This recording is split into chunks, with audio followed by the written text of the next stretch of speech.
Afternoon, everyone. Welcome to Black Health Unfiltered. My name is Dr. Akeem Stewart. We're here today, October 19th, 2025, for our third episode, which we really are looking forward to today. It's been a lot of buzz about it. Thank you guys for joining us for another Sunday.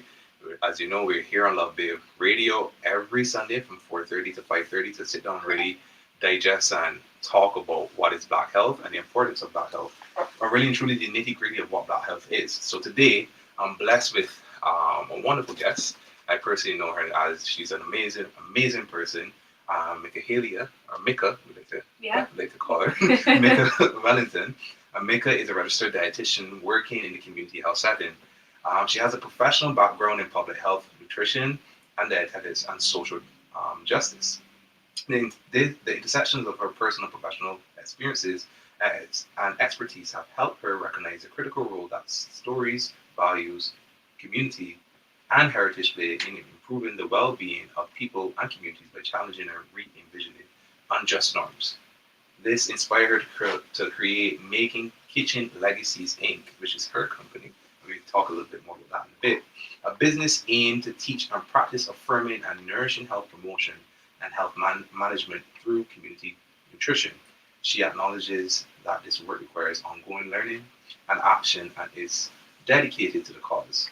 Mika currently offers workshops and seminars for the community and community partners, and also to nutrition students, educators, and professionals. And with all that being said, welcome, Mika. Welcome to Black Health Unfiltered today, where we are going to begin our series as we like to look at it between making food your medicine before medicine becomes your food. So, Thanks for having me. I'm excited. I didn't know this was the third episode. yeah, you're pretty much helping us get into the inaugural flow of what Black Health Unfiltered is. Well, congratulations. Thank you. Yeah, I told a couple people. I don't like to toot my own horn. Honestly, I'm really bad at celebrating myself, so I try my best to tell people to listen, not so much for me, but for what this project is going to become, and I hope that we're She successful. should be tooting the horn.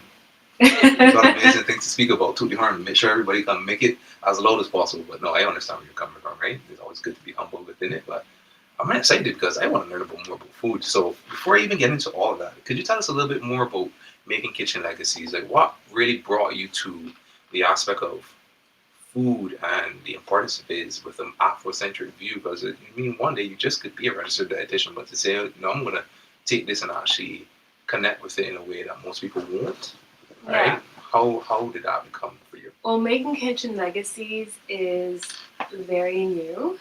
It's hard to start a business, especially when you don't have a path.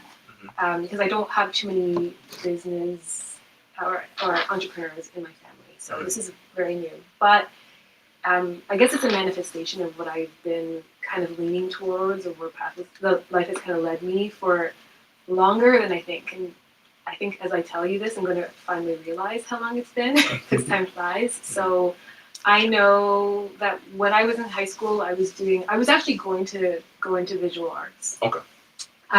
But I didn't feel that would lead to a career, and I also didn't want to hate visual arts. I wanted that to be just for me. My parents were never the type to put pressure on me. They were very supportive, especially my dad, who's a big inspiration for a lot of what I do career-wise. So I was thinking, okay, visual arts for enjoyment, and then hone in on the sciences, which was funny because I was not good at some of the foundational parts of science, so particularly physics and calculus. So I wanted to. I actually really enjoyed it. I just didn't learn the same way that my peers did. And in going through school, I thought the only course I could do for enjoyment was going to be arts. So when I needed an elective, I'm like, let me just do nutritional sciences. I had never done any of the home economics classes because I didn't take it seriously. I didn't think that I could take a class that was just for fun.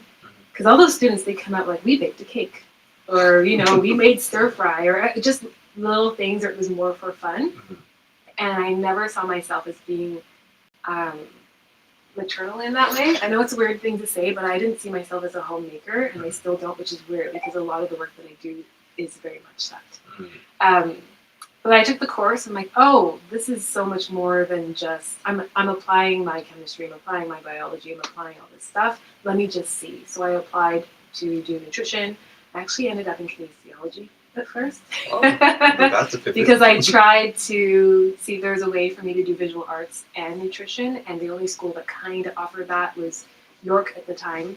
I got into the school of visual arts. I got my portfolio passed, and then Ken kind of had like nutrition, but it didn't.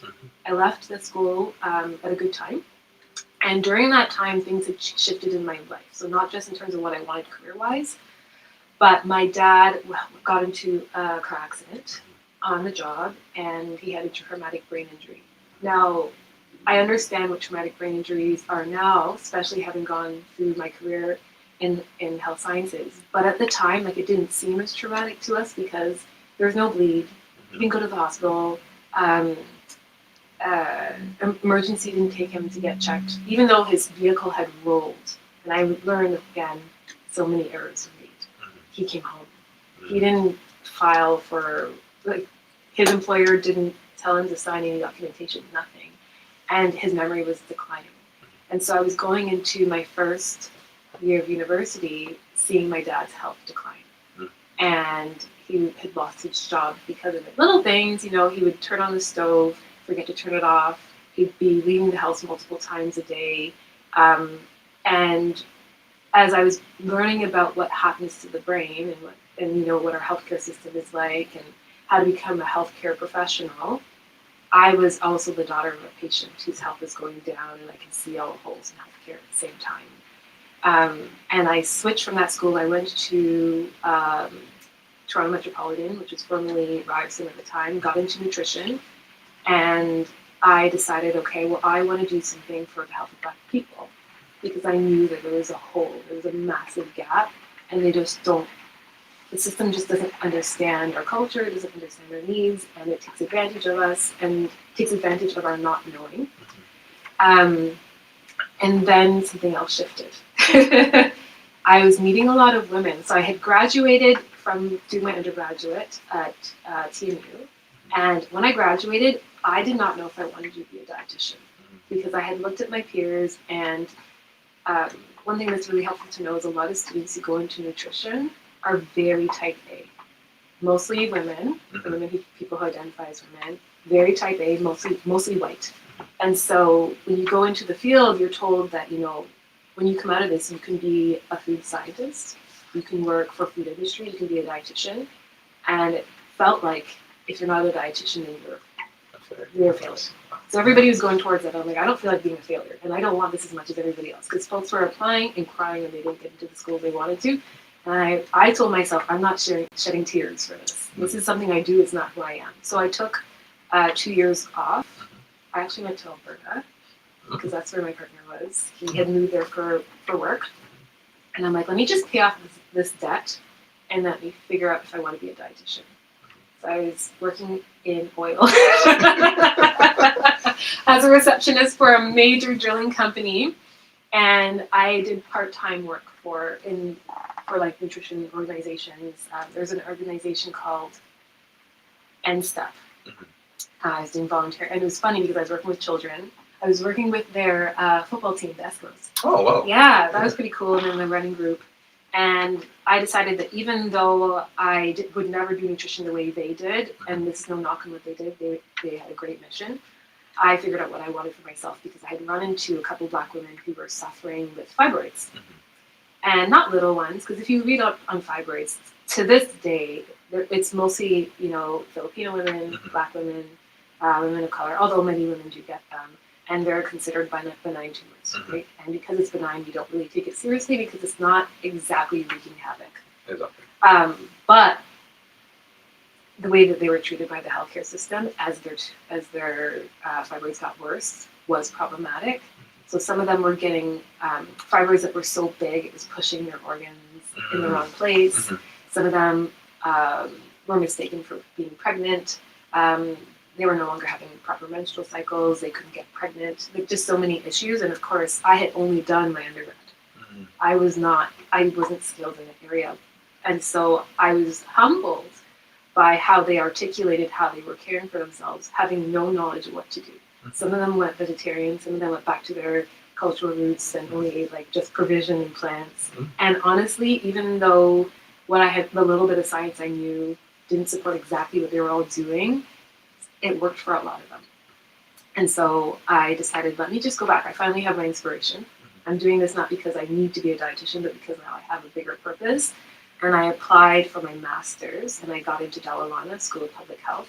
And I wanted to do public health instead of, going to Guelph's program or going to TNU's communication program, because I saw this as not just working with an individual patient. I saw this as, how do I work with, Black people, the Black community? It's a public health issue. And that program is an amazing program.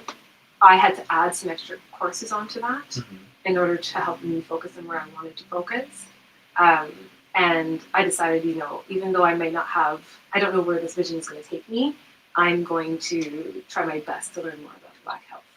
I learned a lot about anti-Black racism and dietetics throughout the process. Oh, we could really dive into that. Yeah, and I learned a lot through my dad's care, but now I have a lot of, and I'm so grateful that I opened up my vision to that, because it's just connecting me to more people who are invested in Black health. And so Making Kitchen Legacies came from all of that, and it's of course inspired initially from my father, and then understanding the importance of seeing this as a larger issue where we can solve it together, as opposed to just working with one patient at a time. Yeah. Create groups. That's what you call a very, very solid foundation. I felt like years in the making. I went through the whole journey with you, and it's important to know that when your passion is your work, you don't really feel like working. You feel like you're just putting in something that is. I agree. That is what you feel, right? Yeah. I mean, I think that's also a challenge for folks who are people of color. So throughout this journey, I've got to publish a couple academic journals and work with people of color, and I got to meet some of your students. And honestly, people of color, when we get into healthcare, oftentimes we're doing it because of something that's happened to our community. And that passion is great. It's an ingrained motivator, but we also come from a people who work ourselves to the bone and to the ground. And when those collide, it's almost like you can't give yourself a break. No, it's draining. Right? It's extremely draining. Because the thought is, if I don't do it, no one else is going to do it. Nobody else cares. If I make mistakes, if I make, things will crash, because that's been the experience of many of us in the past. And so it's really, really hard to do this work and not get into, that whole colonized mindset of how you should be working. So I had some students recently, to research assistants for a project that kind of wrapped up, but it's leading to some research. And we were thinking about, how do we decolonize our way of working together? Because so I check in with them. I'm like, on a scale of 1 to 10, how burnt out are you? Okay, we're going to get together. We may not meet this deadline. We had to communicate to our funders. We had to communicate to our PI that things have to shift, because we're not trying to lean on our guilt to get this done, or lean on this deadline, which has been created by somebody else in terms of how we should work. And I remember hearing, and only recently you learn so much when you open your doors to it. Historically, our people, and even when we go back, to different African countries, the way that time is perceived from our ancestors and our brothers and sisters who are still there is different. We make time, right? We don't have to fight against time. We don't have to catch up, because we can make our time. And time is a currency, and being the fact that you're getting that opportunity to make your own currency within it, anything that you're always running against a deadline. Yeah. Right, that is the colonialistic view. And talking about colonialism and how it impacts us as a people, isn't everything we do. If everything is so hard, I always say that racism is, if it can never have happened by mistake, because it has been so structured to a way that this 400 years of constantly keeping somebody on their impression, we just can't seem to shake it. And more we're getting there, we're closer, but it keeps finding a roadblock. But how do you think that colonialism has shaped us? How shaped Black people across, and how we approach our dead, and how do we approach our food? Yeah.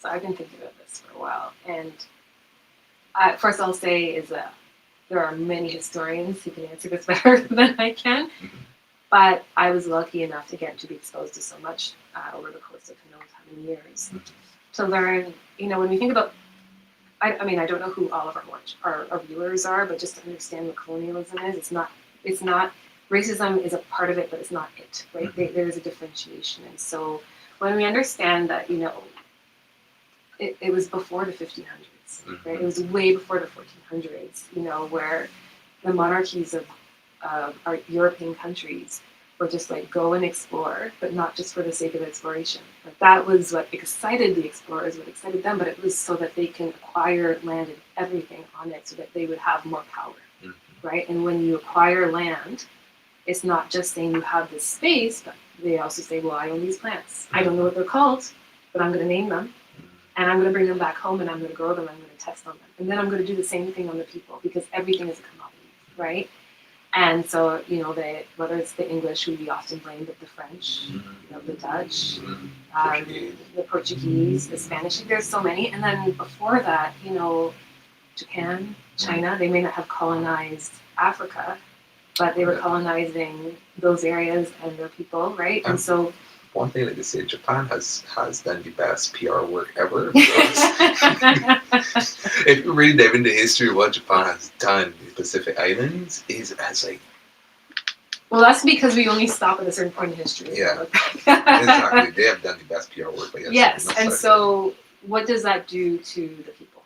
Right? What does that do to the food? So food was traveling before the people were, because if we take for advantage, we have the internet, we have computers, but we have planes, we have cars, we have trains. Before that, they were relying on boats. Before that, they were relying on horses and camels. They were getting around, in at tremendously slower paces throughout the land. They couldn't go to what we call the Americas. They couldn't go to what we call the Caribbean. They couldn't go to all those places, and so they were going to where they could go by foot. Food traveled that way, and it traveled through animals, through water, right? And so we've lost. Food was traveling, from different places, and we've forgotten that, Caribbeans, we love to claim mango, but it's not from the Caribbean, right? We like to, the world, especially the Europeans, love to claim coffee, but it's not from there. It's from Ethiopia. So food was traveling first. Okay, what colonialism did is that it took ownership, right? And then for things that had their own names, that were cared for by their own people, right? And then so that was changing around, and we have a tendency to link our food to our identities, but that was taken away too, right? Because if, Ethiopia, people forget that they're the ones who started coffee, right? When we think coffee these days, people are thinking cappuccino. They're thinking Colombia. Well, not even, because Colombia didn't. Coffee was taken there, and then it was indigenous and black slaves who were, raising that. But even before, people are thinking Italy. They're thinking cappuccino, right? Espresso, cafecito. Yeah, right. And so I think that that's one of the issues, that it's changed how we connect to our food, and it continues. Colonialism exists today, right? So again, if we go to different countries, Black and brown and indigenous people are working the land, but they don't get to own that land, right? It's big businesses from outside who don't care about the people, don't care about the land, don't care about how it's exploiting the water. They don't really care about that, right? And so our foodways, it's hard to recognize where they came from.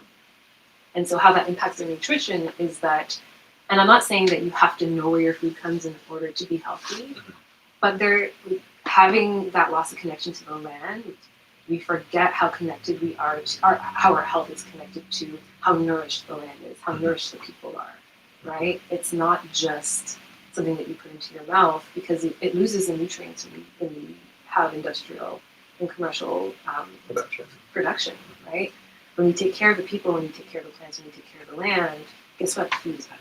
It's very true. Because everything's so processed, right? And then you have the case of like all that rich history we had, and we've been taking it throughout our years, and like some of it was like held and kept and passed along through storytelling and teaching everyone that we work with. But are we come into interaction with the family, secret recipes, or just creating those different cultural norms that we have within our community? But like, there's a lot that has been fallen by the wayside.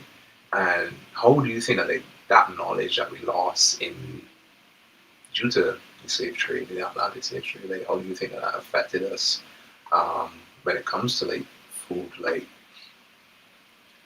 for instance, I grew up thinking that bush tea is like that's it. Like you gotta get some type of bush. Are you gonna tell people what you call bush tea?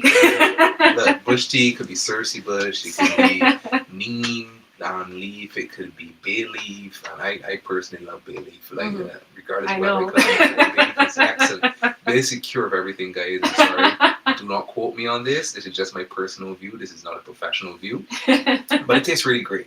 But you know, when you look at it and you see all the different things, and you talk about like sea moss, and you talk about like so many things that like we're accustomed and we saw our elders doing, but then we have like science saying, oh, the science doesn't back that. So we don't know. Like, there's nothing to say that we back the science to do this. Like, there's nothing. Like, obviously, there's nothing because there's not much attention paid to the cultural relevance of what this has actually done for people. You have persons within the diaspora that have been living in hundreds of years. Not hundreds, but like average 105. Like Barbados is, we have. I can speak for my country. It's 160 square miles. At one point, we were top 5 centurions in the world. Right, that was like 275,000 people, and we got the top 5 of in the top 5 at that point, right? And like the odds, it has to be something from the food and how we're getting it, like how our way of living at that point.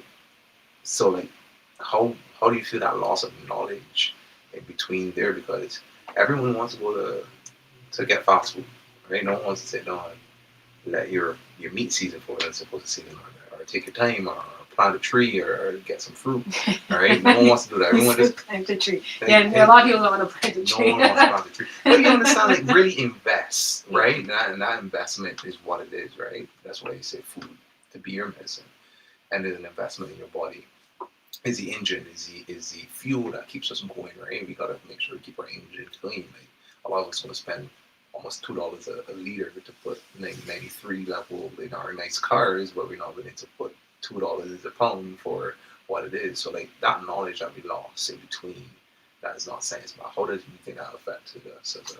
Well, I have a working theory, and I say that very lightly because I don't have time to research this right now. Perhaps one day I will, and if I don't, somebody else can do that, which I have to remind myself. But I have a strong belief that that community and having a sense of belonging is a part of the social determinants of health, and that by reestablishing that, you're not only connecting to your past, you're grounding yourself in your present, and then you're propelling yourself to the future. And that's one of the primary things that we're taking away from the African diaspora, right? It's a lot of erasure, and it's really, in my mind, if the goal is to go back to the way things were, to figure out where we came from exactly, I think that's impossible because of how aggressive and how much erasure there has been. But it doesn't mean that we don't get to re-envision and create what that is for ourselves right now and in the future. And so when it comes to food, I think there is merit in connecting to what was, even though what was isn't necessarily authentic. So for example, you say bay leaf, you know that's not from No, I mean, depends on which. There is a West Indian bay leaf, right? There is one that is, but like, yeah, you gotta look at it from that, right? Yeah, but food changes and it travels too, right? Does, so, but minus, if we ignore authenticity, even just getting to know how that food changed and who used it and how those people used it, and how that connects to how you're using it now. And then we get to choose, what medicines we want to use. Now, I say medicines, I mean food. But just the reconnection is a part of that healing, but not just a connection to the food, but how it connects us to our ancestors, how it connects us to our community right now, and then how we can use that food to keep us nutritionally healthy so that we can be prepared and create our future. And it's true, like, if we really think about it, it is healing for us. There's a difference between when you sit down, you have to assimilate to different areas, right? And even through digestion, it's assimilation, whatever the case is, to get food into your body, whatever the case is. But when it is from somewhere that your heart belongs, or you feel it, like, for me personally, when I sit down to cook, I find peace. And it's not just finding peace in mere thought I'm doing it for myself, but I get to sit down and I remember the little small tidbits of my mind. Like, oh, I remember when my mom did this, or I remember my grandmother did this, or I remember when my dad did this, and he would mix this, and in my head there are good moments. Like, I don't really see many bad moments around food. I mean, I'm a big guy, so I guess I wouldn't see much bad moments around food, right? But like, I really find a lot of joy within that, right? I find the aspect of wanting to really divulge, right? And you connect that way, right? And you said something very important, right? As community being part of social determinants of health, you find community within that. So when you really start to think about what is the importance of not what food is, right? But food should be community, right? Yeah. It shouldn't just be one thing.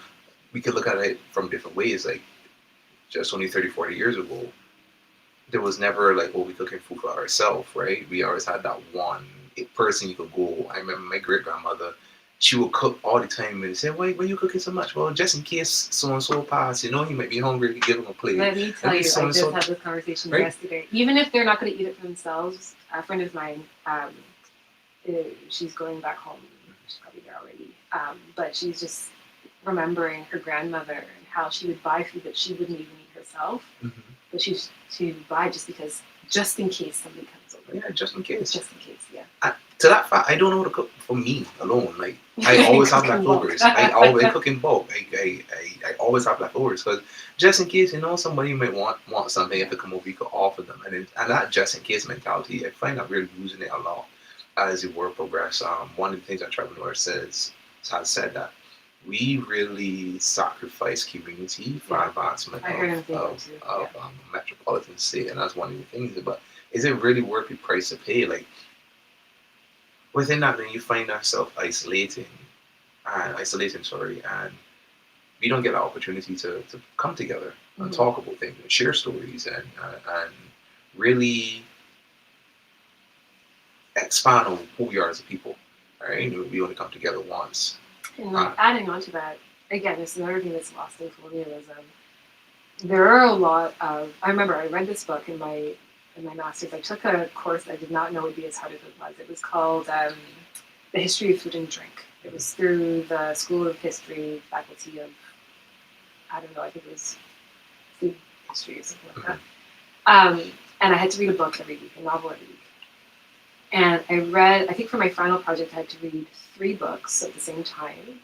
And one of them was about African spiritualism. My mom's going to hate that I'm talking about this. She's very Christian.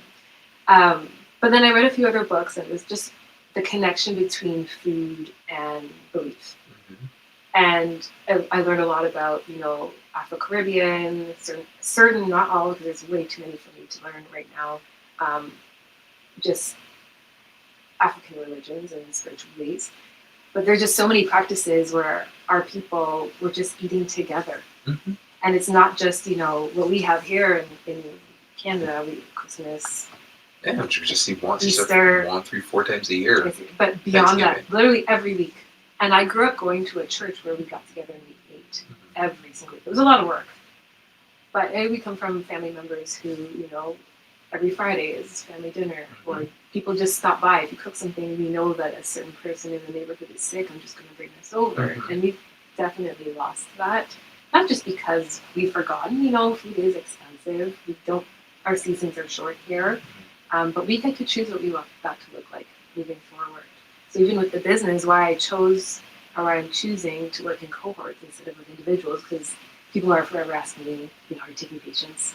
And I'll say, no, but I know a Black dietitian who is, because I only want to work in cohorts. Mm-hmm. That's that. We're still alive. Okay, sorry. So let's figure out what's going on. We lost a little bit of light there. Let's double check to make sure everything. I think there's a sensor. I'm sorry, guys. That's okay. So yeah. So I want to only work with cohorts. I want us to learn from each other. So it might be mothers and daughter figures. I think the sensors would be there. Didn't know if it was them. It's very strange. Mother and daughter figures, or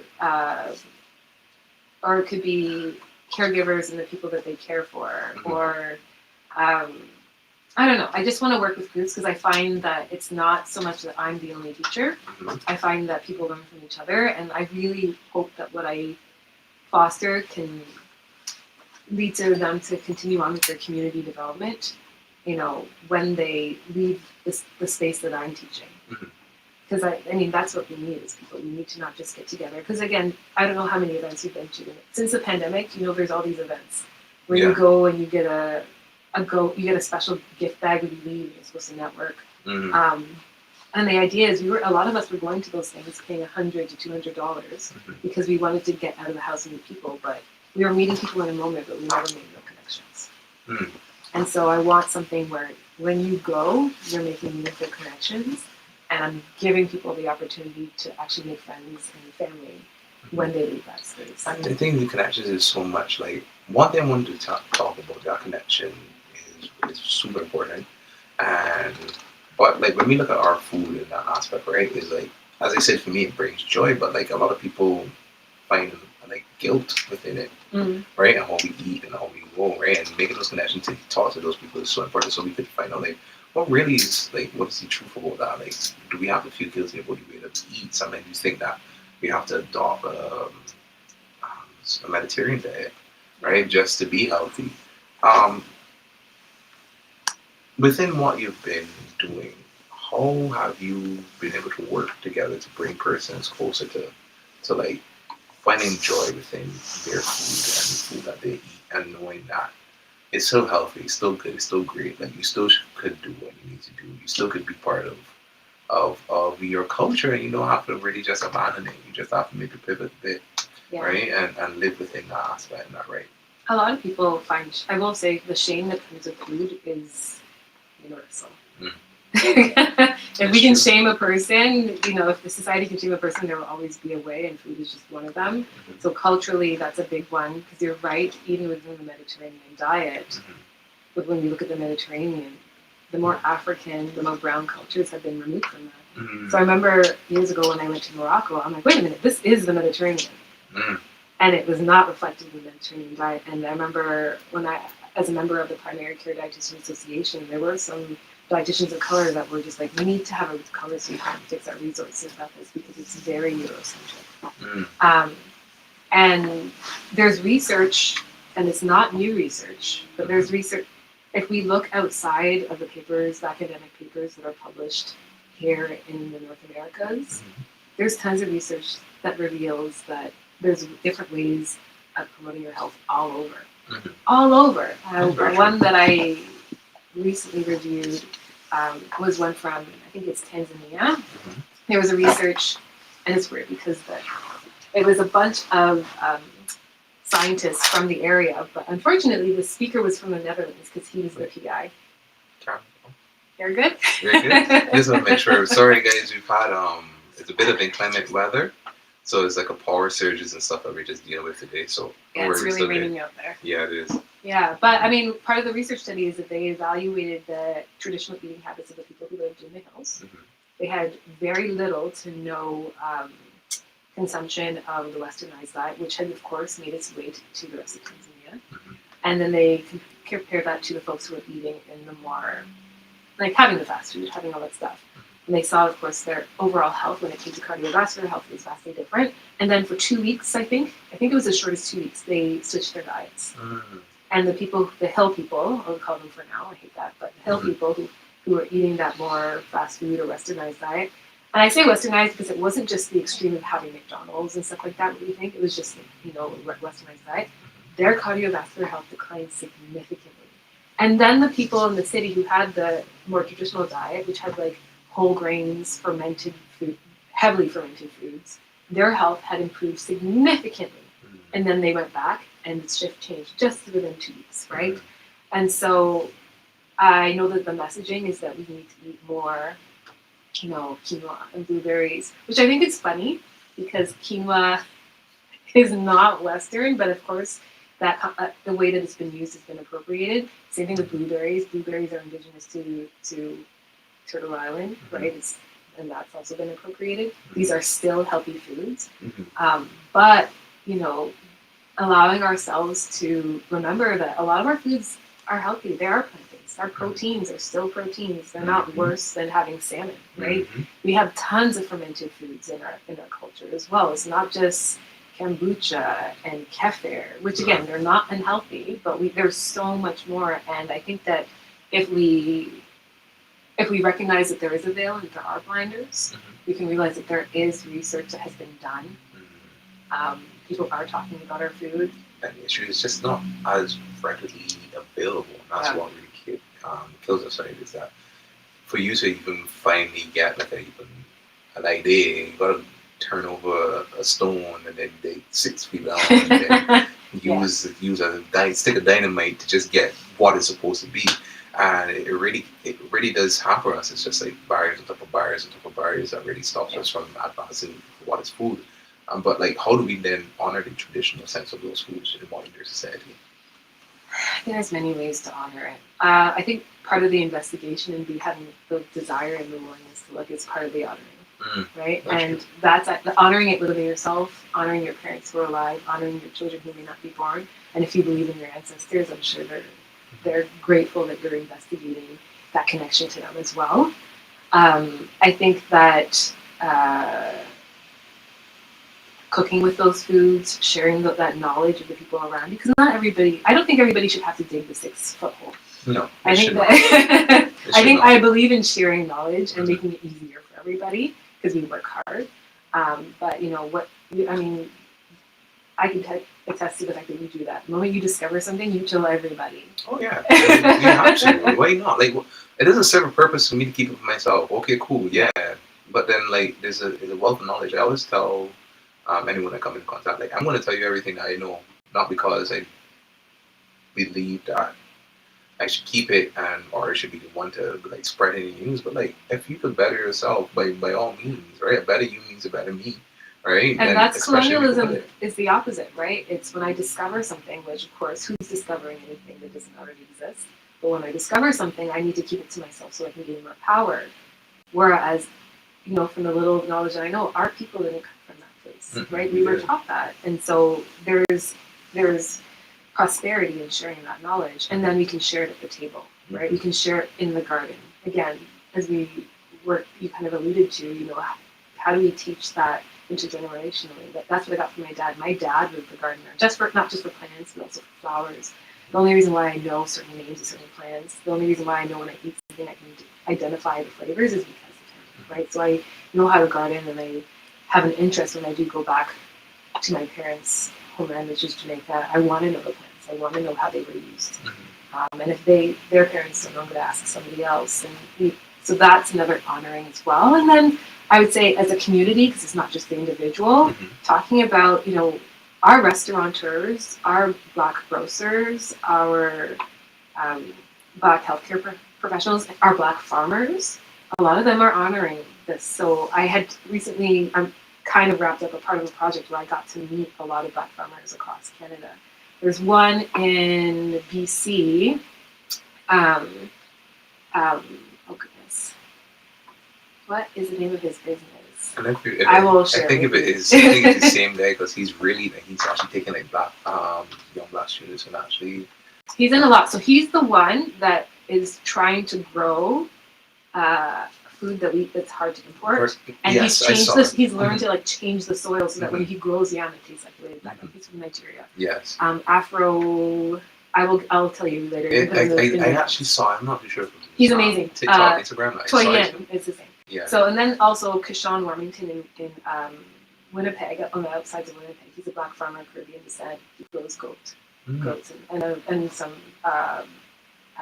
produce as well. But like they're so focused on the roots, right? Because they understand the importance of not connecting to the land. And I remember Kashawn interviewing him. He was just saying, when people come to see him, there's that level of trust where they're just like, I know that because you care about your heritage, that's going to be translated through the food, right? And that he recognizes that our community wants organic, our community wants affordable, our community wants traditional, and that we know that these foods are healthy, and we want to support each other. And so, farmers, and there's one here actually. It's Giving Farm is a good one in Pickering. I met that farmer this year. He's amazing, Echo. And I see him at different farmers markets, so I look him up as well. but even our West Indian stores, I think we can honor by connecting and supporting. And I think that is so important, right? Like that commitment, supporting, putting in the work that we need to put in, and really, it's the same way how we would go about other cultures, right? We kind of show up to where they are and be like, hey, yeah, no, this is part of it. Like, so no, not just looking at what was before and what has worked for us. Like, you were speaking, I was like, yeah, in my head, like, I don't like when people, much people back home remember the idea of a dog dumpling or what I used to do or this and that, like different types of bush, or they can't even recognize it, right? And these plants has had so many great impacts in our history, and we haven't really sat back and thought about like how can we now start to use food in behind the prevention, right? How can we start to use food? Like, now we have, before it was like we did it because it was. Now we do because we know exactly what's happening. Yeah. We could break down molecularly like what is the active ingredient, what do you need to do exactly to go forward. So I don't know, how can we actually take food and put it to preventative aspect or preventative mindset? So two things come to mind. So for the general population, for the consumers, for Black consumers, I will say focus on plants in two ways. So we have to be careful because when it comes to plants that are, let's say, spices or herbal, they will have some medicines, which is why pharmaceuticals will go to plants to find some healing properties. But when you're cooking with them, for the most part, you're generally safe, right? So you can, the ones that we go to are things like ginger and garlic. But I mean, there's neems, right? There's sorrel, there's vita grass. My favorite bay leaf. Yeah, there's butternut. There's so many things that we can be more intentional about cooking with. And I know that that's very ingrained in us, and not just us, but we get that influence also from our Asian brothers and sisters as well, South Asian brothers and sisters, because spices they were colonized for their spices too, right? And so being more intentional with including that, and if you can't do it in your food, guess what? There's tea, there's tinctures, there's different things like that too. And then the other part of plants is, especially in certain areas where cardiovascular diseases and diabetes is high, I would say focus on your vegetables. We love our fruit because they're so good, but I find that we undereat on our vegetables, and so that can be pretty helpful. They also have their medicines in them as well. And we forget how many vegetables we grow because we think that vegetables are just broccoli, carrots, cauliflower. That's the California mix that we get. But Caribbean folks, African folks, Black Brazil, like wherever we are, we do have a lot of plants. And when we go back and we look at the research, what's happening in the past who knows how many years in our African countries, plant-based is a big thing. Yes, meat and animal proteins are there, but plant-based is a big thing, even if it's from grains, right? And then for those of us who are in research and in healthcare, I would love, for us to be encouraged, because our colonized world desires, legitimacy through the scientific method, support those researchers. Let them research, right? There's so much. I was looking at some papers from, oh my gosh, I don't remember which university in the Caribbean, but I was just looking for the carbohydrate content of different provisions for a patient. He's talking about it, I'm here thinking like, I remember we used to have ground food, and like when you thinking about it, ground food is just a bunch of starches. So the research I was looking at was because what she really wanted was just to have porridge, right? So I'm like, okay, let me just do the work, not just for her. But I was looking at this project, and they were doing the glycemic index of like plantain, or cassava or yam, and different types of yam, whether it was roasted or boiled or fried. And so I was able to come up with some options for her, and that was really helpful because I get a lot of patients from my day job who are West African as well, and so that was useful there too. But it doesn't translate, like the information isn't sent here because people aren't sourcing it through, aren't sourcing it. And then we have people who are here, Black students who are here, who would love to expand that work. And so if we can find ways to connect them and share that knowledge so that they can share that knowledge so that they can be propelled into their futures, that is also a way that we do it. Yeah, it's important too, like when you really sit down and break it down, like, as I would mention ground food, like that's like pumpkin petals, yams, dumplings, and then but like other things that we use like okra, called blue, and how We'll make it. These things are still good for you. Yeah. Very tasty. And very those are the cute, simple ones. Very simple. And then we could get even going further, right? Like there's a lot of richness and wealth in this, in having the education when it comes to the food and how we can really move forward it and actually keep breaking on those colonial barriers. So that's why we wanted to pay attention to this first part of the episode today. Is really like, hey, like you gotta understand that what we're eating is wrong. Yes, do we have to drop chicken in 5 pounds of oil for it to taste good every day? No, we don't. But is it wrong that we put something on the barbecue and jerk it or what because it's disgusting? No, it is not, right? It doesn't have to be a fire roasted sweet bell pepper for it to be super healthy. Say that there's a lot of messaging saying that the reason why we're sick or the reason why we are high at risk of illness is because of our food, and that is not the truth. Not the truth. It's literally, there's evidence. The only reason why racism is the newest part of the social determinants of health, and it is one of them, is because we've discovered its impact, right? Yeah. So we know that it's had an impact on our DNA, and then the racism that exists now, that's been perpetuated from the 400 years, continues to impose so much stress on the body that that's the reason why we have higher rates of heart disease, why we have higher rates of prostate cancer and breast cancer and all the other things. It's not just the food. It is, and this phenomenon that was, it's not new. In the 80s, early 90s, we came out with it was called weathering, right? Which is it puts your body in a constant state of stress at all times. Even when you're relaxed, you're still stressed because you never know what can happen, and it could be one day you're just going down the street, no one's around you. You're like, shoot, let me just slow down and lower my music a bit and keep both hands on the wheel just in case there's one cop waiting around the corner that's gonna pull me over because I match a description, or just like it is so hard on the body to constantly have to exist within that.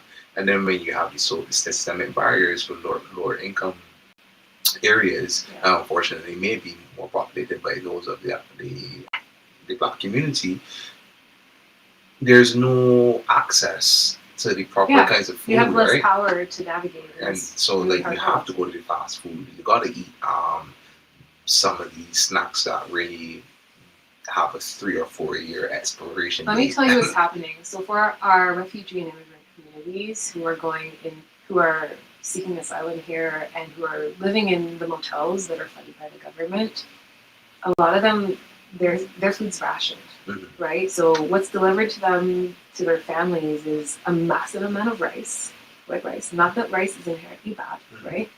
California mix, fried chicken.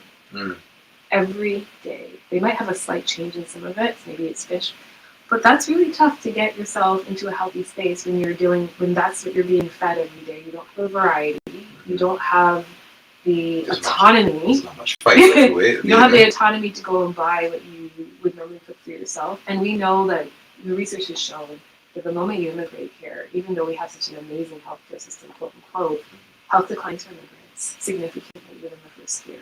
Right, so they rely on the healthcare system a lot more, and then they shame them for that too, right? And then there's the stress of all these other things. But going back to what you said, if we go to a country where it's all Black people, like I remember going back home to Jamaica, the health risks are still there, even though there are concerns about racism in the police force is not there, right? It's because of the epigenetics, right? That's what's been, and we're also taught, to work harder, to stress more, to never rest. All these things are taught to us behaviorally through slavery that we've adopted, and that takes a lot of undoing.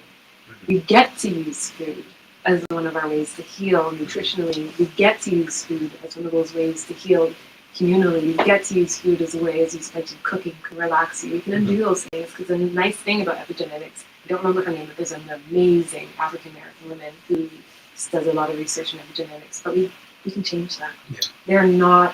They're not like our DNA where it's, where you're going to get breast cancer, right? We can actually change that for ourselves. We can change that for the next generation. And that's actually from creating ease in our lives, by putting real food in our bodies, by being around people who support us and love us, by those type of things, right? Yeah. So then what do you think would be, like, from today's discussion, right, what are the small steps persons could take, not necessarily bettering their food intake, but more like addressing the colonialistic values that can make them feel shame Yeah. to the food that they're eating right now.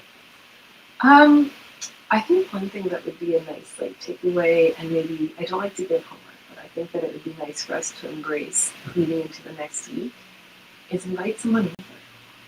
Yeah, I mean, And be careful with the energy you invite choose into your who you house. invite, choose who you invite, and whether it's you're inviting them over to cook with you, it doesn't have to be big. Like if you don't want to work, because a lot of us work too hard, maybe come up with like a snack together, right? Or you bring this or bring that, potluck, right? Or a potluck, and it doesn't have to be because my family will say if it's potluck, there's to be 20 dishes. I think that we should embrace some ease. Okay. I also want to dishes. put a disclaimer. I don't know how much you guys out there are really into social media, but please don't bring something that's not good enough. And then this one lady, she's going to review your food and going to tell you that you need to get the brazen bull or whatever the case it is. But no, I don't mind that. I don't shame people for what they eat because that's just the beginning. This is the homework. I'm not going to tell you what to bring. I'm not the food police. If you want to be healthier, then you get to choose that, and you get to work with your community to figure out what that's going to be so that you can lift each other up that way. But even if it's just one person, don't let it have to be a holiday. It shouldn't have to be a holiday. You just get together, either eat together, cook together, and spend some time together. Yes. Yeah. I agree. Like, come together. Like, community is so important, and that's one thing that we've seen. This is our third episode that we're in. And we're seeing the importance of community within medicine, family doctors, within mental health routines. I know food, like one person might think it's just my meal, it's me that I have to nourish. But when you can really sit down and like it's more than just food, it's the communal aspect about it. It's talking about your day, laughing about this, planning about the next thing, right? It gives us a time to actually slow down. And we live in such a fast-paced world. We really don't have the opportunity to slow down. I had the opportunity to slow down, and I mean not by choice. Right? And I got injured and I really had to really slow it all the way down. But it showed me that like you can make time, right? Even though like I'm very busy a lot of the time, but like sometimes you can make 5 minutes here, 10 minutes there, to like, and it adds up. And honestly, make it before life makes it for you. Yes, please, guys out there, please make the time before life makes it for you. It was a very humbling experience, I would say, right? Because when you're always on the go, the last thing you want to think about is that you got to sit down and stay put for 3 months, right? But like I learned through that the importance of food, like how I'm going to heal myself, right? I can't be in the gym like I'm accustomed to, and so like I have to eat, and I can't give up not eating and say, okay, no, I don't want to get big. I don't want to gain weight. I don't want to lose my this. Like it's so many things that psychologically you're just battling just to be able to step forward. And when you have the community around you, it's a lot better. Like you gotta understand that community is so important, regardless if you're gonna fry an egg or sit down and have a cup of tea. Right? It's really not that hard to just say, you know what, let me give myself a chance. But because we live in such a society as fast paced it is a North American culture, it's a lot harder over here than it is back home. Like when I'm home in Barbados, I could just get in my car and drive to my friend's house. Right? There's no if of us. Like someone always passes by, the same thing. Like, hey, let me go somewhere you don't got a plan 3-4 weeks out. Like, hey, let's go. And that's how it is up here. Like, I need a calendar. You need a that's and then like 3 weeks from now at 4 o'clock, let's meet there for 15 minutes. And like you start to lose the connection to people. Right? And it becomes so individualized and it's so hard. And that's why I like the idea of us doing this series as well, because we're looking at food more or less as a part of bring people together, right? Part to tell stories, to share recipes and life experiences, right? All together. And that's what it all is, and that's what it all comes down to.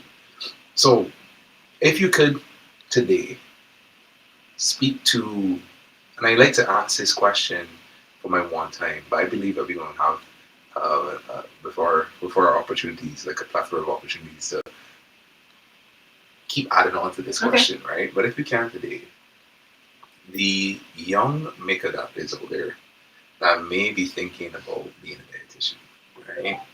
And the aspect of being a dietitian to looking at to the whole colonialism and the social determinants of health. How do you tell her to stay true to who she is. Don't get lost in the system. Don't be type A. Don't feel like you have to conform, right? How do you tell her, let me stay who you are because it's going to be worth it? Yeah. So I'm assuming the young nigga is black or a Oh, person of color. But what I will hope so. say is find your allies. They're there waiting for you. That's one of the gifts of being Black, Indigenous, person of color. We want to create community, and there are communities out there. And we want to be mentors and supporters. So I do take students. I love to focus on taking students of color, particularly for my business. And there's a lot of dietitians out there who are doing that, specifically for Black dietitians. There's the Black dietitians. They're going to butcher me. Don't worry, we have other opportunities. But we do have the Black Dietitians Association, and that's one of the communities that we have. This is for Canada-wide, and then there's also the collaborative for the U.S. as well. And then there's groups of people from the Caribbean and all over as well, wherever dietetics is recognized. So that way, because there will be hard times. I went through a lot of racism in my process, but we can support each other. So if you're looking for, whether it's somebody to help you with your career or just someone to vent when you go through a terrible moment in that journey, a lot of us are there. And yeah, we're here to support. Perfect. So any final words apart from that? There's only one part because we're only talking about her, that one young lady that needs to stay within who she is. But any other final words that you have for our listeners today? Things that we can look forward to as the series progresses and we get it, like anything that to do with them today? Yeah, absorb this slowly, because I find that for people who are trying, especially when we're worried about our health, we want to change everything right away. We feel the pressure that I have to, eat perfectly. Absorb this slowly, and they're gonna tune in again next week. We'll learn something new. We'll tune in again the week after. We'll learn something new. There's no rush, even though a lot has happened to us. There's no rush. The ease is also healing, and yeah. I think that's true, and that's so important. The ease is also healing because if you're really taking so many things to digest, like just yesterday, I felt so anxious because I'm like, oh my gosh, I got like 7,000 things to do. Really, truly have 5, but I felt so anxious to get them done, and then you just get one thing done. You give yourself the opportunity to get that done. Like, okay, that's one.